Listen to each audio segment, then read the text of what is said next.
मला मला मोठं बोलता येतं छोटं बोलता येत नाही तू जर लहान झाला नाही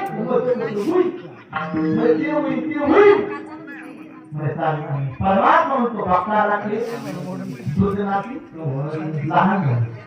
तू कोण आहे काय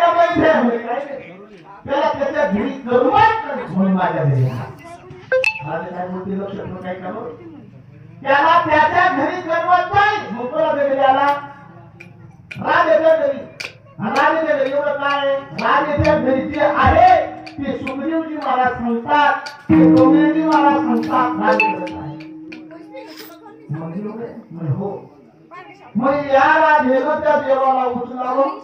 ते देवाचं नवलच देत नाही नवलक एवढे नकडे कान वाचे हा ते समजणारच नाही आता सर्व भगवान परमात्मा म्हणजे उठवतेला यशोदेकडे सोडलं गौडने आनंदाने एक गौड मस्त पैकी अंगामध्ये रांगोळी काढते भगवान परमात्मा गेले म्हणजे काय करत्या का रांगोळी काढतो म्हणजे एवढी सुंदर रांगोळी काढली माझ्या सारखी रांगोळी कोणी सुंदर काढत नाही असं पण